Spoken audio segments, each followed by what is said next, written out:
Friends, welcome to You Can Speak It an app. Today we are going to learn next topic of simple past tense. We are learning use of had in simple past tense. Madam, already we have studied 6 types of had and today what are we going to learn? Sir आज हम पढ़ने वाले did not have का use. Did not have का use. लेकिन आपका क्या confusion है इस टॉपिक में? क्या आप हमारे दर्शकों के माध्यम से बता सकते हो? सर मेरा यहाँ पे मेजर कंफ्यूजन है। Okay. तो मेरा जो फर्स्ट कंफ्यूजन है और हो सकता है वो हमारे सभी स्टूडेंट का भी कंफ्यूजन होगा। यहाँ पे आपने सब्जेक्ट्स राइट किए हैं, उसके आगे आपने लिखा had no pen, I had no pen, he had no pen. तो इसका मीन्स क्या होता है? आई हैड नो पेन कि मेरे पास में पेन नहीं था। Okay. इट मींस फ्यूचर में पेन नहीं था, अभी हो सकता है कि है मेरे पास। Yes, हाँ. लेकिन अभी जो हम पढ़ते हैं, अभी हमने कुछ और जगह देखा कि कहीं कहीं लिखा होता है कि I did not have a pen, ये सही है, या आई हैड नो पेन ये सही है, या दोनों ही गलत है, या इसमें से एक तो सही होगा ही सर। लेकिन कौन सा सही है सर?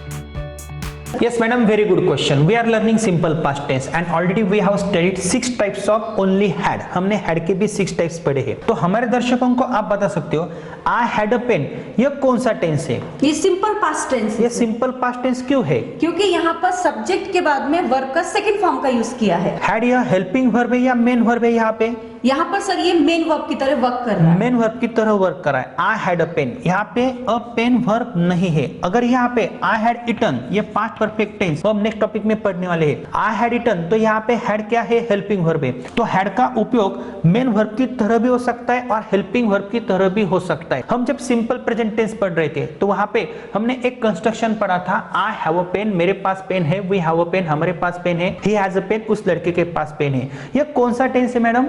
ये है sir simple present tense, possession वाला सिंपल प्रेजेंट टेंस। हैव का पास्ट टेंस हैड है, हैज का पास्ट टेंस हैड है। हैव का उपयोग हम हेल्पिंग वर्ब की तरह भी कर सकते हैं, मेन वर्ब की तरह भी कर सकते हैं। For example drink, drank, drunk. Drink verb का फर्स्ट फॉर्म है, प्रेजेंट टेंस में आएगा। ड्रैंक वर्ब का सेकंड फॉर्म है, पास्ट टेंस में आएगा। ड्रंक क्या है? Past participle, it means verb का थर्ड फॉर्म। अगर हैव मेन वर्ब की तरह काम करेगा तो हैव का सेकंड फॉर्म क्या है? हैड है।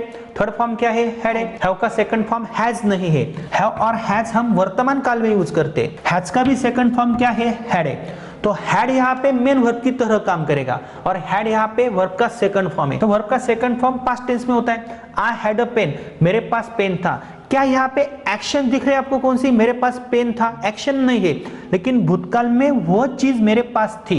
आई वॉज क्लेवर, मैं होशियार था, वो स्टेटस थी, वो क्वालिटी थी, लेकिन भूतकाल में थी। तो ये सिंपल पास्ट टेंस है। अभी आपका क्वेश्चन क्या है? I did not have a pen, यह कंस्ट्रक्शन सही है, और आई हैड नो पेन, यह कंस्ट्रक्शन सही है। सिंपल है मैडम। देखो, हैव का उपयोग हम हेल्पिंग वर्ब की तरह भी करेंगे, मेन वर्ब की तरह भी करेंगे। अगर आपको इस सेंटेंस में नॉट की एडिशन करनी है तो आपको हैड के पास जाना है और उसे पूछना है मुझे नॉट की एडिशन करनी है। आप उसके पास जा सकते हो और उसको पूछो मुझे नॉट की एडिशन करनी है। आप पूछ सकते हो, पूछो उसको मुझे इस वाक्य में नॉट की एडिशन करनी है। तो हैड आपको क्या जवाब देगा? देखो मैडम, मेरा उपयोग आप हेल्पिंग वर्ब की तरह भी कर सकते हो, मेन वर्ब की तरह भी कर सकते हो। आपको मेरा उपयोग कैसे करना है? हेल्पिंग वर्ब की तरह करना है या मेन वर्ब की तरह करना है? दोनों की तरह करना है। दोनों की तरह करना है। अगर दोनों की तरह करना है तो हैड आपको यहाँ पे लेना है, उसके आगे आपको नो लेना है या नॉट लेना है। I had not a pen, I had no pen और आई हैडंट अ पेन, ऐसा कंस्ट्रक्शन होगा। अगर आपको मेरा उपयोग मेन वर्ब की तरह करना है, सिंपली देखो, आई एट, हमने इसमें नॉट की एडिशन की थी तो हमने डू, डज, डिड का रूल हमने फॉलो किया था। एट वर्ब का सेकंड फॉर्म है तो हमने क्या कंसीडर किया था? डिड। अगर यहाँ पे इट होता तो हम डू कंसीडर करते। देखो, मैंने यहाँ पे एक फॉर्मूला दिया है। अगर आपको नॉट की एडिशन करनी और आपको वाक्य में हेल्पिंग वर्ब नहीं मिल रहा है तो आपको वर्ब के पास जाना होता है और डू, डज, डिड कंसीडर करना होता है। वर्ब का फर्स्ट फॉर्म होता है तो डू, वर्ब को यस यस है तो डज, और वर्ब का सेकंड फॉर्म होता है तो डिड। इसी प्रकार हैव, हैज, हैड, यह मेन वर्ब की तरह भी काम करेंगे। अगर हैव है तो आपको क्या कंसीडर करना है? डू। हैज है तो डज, और हैड है तो डिड। ऐसा आपको क्यों करना है? क्योंकि हैड क्या है? वर्ब का सेकंड फॉर्म है। हैज क्या है? प्लेस की तरह, वर्ब को यस यस सफिक्स है।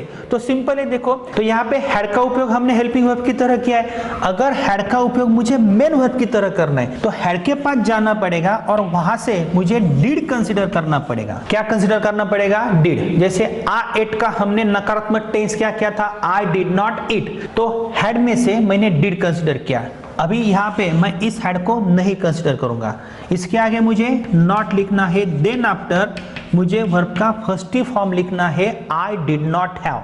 we did not have या I didn't have, you didn't have, they didn't have, he didn't have, she didn't have, it didn't have और उसके आगे मुझे पेन लिखना है। Now tell me one thing, यहाँ पे आपको एक्शन दिख रही है? No sir. I did not have a pen, मेरे पास पेन नहीं था, and I had no pen और I had not a pen। क्या फर्क है इस कंस्ट्रक्शन में? यहाँ पे हेल्पिंग वर्ब की तरह कौन काम कर रहा है? I had not a pen में ऑब्वियसली सर हेड कर रहा है। हैड, यहाँ पे हैड क्या है? हेल्पिंग वर्ब है। और यहाँ पे हेल्पिंग वर्ब कौन सा है? डिड है। और मेन वर्ब कौन सा है? हैव है। तो इस सेंटेंस में हैड हेल्पिंग वर्ब की तरह काम कर रहा है और डिड हेल्पिंग वर्ब की तरह काम कर रहा है और हैव मेन वर्ब की तरह काम कर रहा है। और यहाँ पे हैड मेन वर्ब भी है, यहाँ पे हैड हेल्पिंग वर्ब नहीं है, लेकिन यहाँ पे हैड हेल्पिंग वर्ब है, यहाँ पे डिड हेल्पिंग वर्ब है। तो दोनों कंस्ट्रक्शन सेम है। अगर आप बोलती हो आई हैड नो पेन और I had not a pen, तो सिंपल है, हैड का उपयोग आपने हेल्पिंग वर्ब की तरह किया। And I did not have a pen, इस वाक्य में डिड का उपयोग आपने हेल्पिंग वर्ब की तरह किया। मीनिंग सेम है। I had not a pen, मेरे पास पेन नहीं था। I did not have a pen, मेरे पास पेन नहीं था। तो स्ट्रक्चर ऐसा बनता है। और अगर आपको वर्बल क्वेश्चन बनाना है तो वही टेक्निक आपको यूज करना है। हेड को पूछना है मुझे वर्बल क्वेश्चन बनाना है, तो हेड क्या बोलेगा? मुझे आप सब्जेक्ट से पहले भी ले सकते हो अगर आपको हेल्पिंग वर्ब की तरह कंसीडर करना है तो। अगर नहीं कंसीडर करना है तो मुझ में से डू डज डिड कंसीडर करो। जैसे आ एट में हमने डिड कंसीडर किया था, तो वर्ब का सेकंड फॉर्म है, यहाँ पे मैं क्या कंसीडर करूंगा? डिड। और अगर मैं यहाँ पे डिड कंसीडर करूंगा, डिड आई, आगे अ पेन नहीं आएगा, क्या आएगा? Did I have a pen. तो यह कंस्ट्रक्शन ऐसा होता है। Did I have a pen, did we have a pen, did you have a pen, did they have a pen, did he have a pen, did she have a pen, did it have a pen, did Ram have a pen, did Shyam have a pen. Did Shyam have a pen या did Shyam has a pen, तो did है इसलिए verb का first form आएगा। Friends, यह video आगे भी जारी है। आगे जाने से पहले मैं आपको एक शॉर्ट इंफॉर्मेशन देना चाहता हूं। अगर आपको हमारे ऐप वर्जन से कोर्सेज परचेस करने हैं तो आप कैसे परचेस कर सकते हो, कौन सी ऑफर प्राइजेस है, आपको क्या क्या मिलने वाला है, इसके बारे में मैं आपको जानकारी देने वाला हूं। अगर आपको हमारा 60 to 90 डेज का course along with 4 books purchase करना है तो आपको हमारा you can speak it an app install करना है। हमारे ऐप में 2 मेन कोर्सेस है। पहला जो कोर्स है 60 to 90 days along with 4 books, it means अगर आप 2150 रुपए का कोर्स हमारे ऐप वर्जन से ऑफर प्राइस में 1299 रुपए में खरीदते हो, इट मींस 1299 रुपीज में खरीदते हो, तो 4 बुक्स हम आपके पते पे बाय पोस्ट भेजते हैं। इसके लिए आपको कोई भी अतिरिक्त चार्ज नहीं देना पड़ता है। इट मींस 750 रुपए के बुक्स हम आपको इसी कीमत में आपके पते पे भेजते हैं। इसके लिए आपको कोई भी अतिरिक्त चार्ज नहीं देना पड़ता है। और यह 60 to 90 डेज का कोर्स पूरा day wise and sequence wise हमने हमारे ऐप में रखा है। मोर देन 50 to 60 आवर्स का शेड्यूल है और बहुत ही अच्छे टेक्निक्स हमने यूज किए हैं। और हमारे किताबों के साथ आप अच्छी प्रैक्टिसेस कर सकते हो। हमारे बुक्स भी बहुत ही इफेक्टिव है। तो दोस्तों 1 से 1.5 साल तक यह कोर्स आपके मोबाइल में रह सकता है। इट मींस आप बार बार देख सकते हो। हमारे स्ट्रक्चर मेथड की, ट्रांसलेशन मेथड की, डायरेक्ट मेथड की आप बार बार प्रैक्टिसेस कर सकते हो और अच्छा रिजल्ट प्राप्त कर सकते हो। अगर आपको किसी भी एग्जाम में अच्छे मार्क्स प्राप्त करने हैं तो आप हमारा A to Z grammar with writing skill का कोर्स परचेस कर सकते हो। इस कोर्स में भी हमने बहुत ही अच्छे टेक्निक्स यूज किए हैं। इट मींस एग्जाम ओरिएंटेड यह एक कोर्स है। ग्रामर में अगर आपको परफेक्ट होना है तो 1550 रुपए का कोर्स आपको सिर्फ ऑफर प्राइस में 799 रुपए में, इट मींस 799 रुपीज में मिल रहा है। और यह जो ऑफर प्राइजेस है यह कुछ ही दिनों तक सीमित है। दोस्तों आपको इसका लाभ लेना है। हमारे टेक्निक्स बहुत ही अलग है, बहुत ही इफेक्टिव है। लाइव क्लासरूम के जरिए हम आपको कैसे पढ़ाते हैं, इंटरेक्टिव टीचिंग्स क्या है, स्ट्रक्चर मेथड क्या है, डायरेक्ट मेथड क्या है, ट्रांसलेशन मेथड क्या है। हमारे पास ऐसे मोर देन 500 टेक्निक्स है, मोर देन 600 स्ट्रक्चरल पैटर्न्स है, ग्रामर के भी बहुत अच्छे टेक्निक्स है। तो दोनों ही कोर्सेज बहुत ही अच्छे हैं, लेकिन हमने अलग अलग टेक्निक्स यूज किए हैं।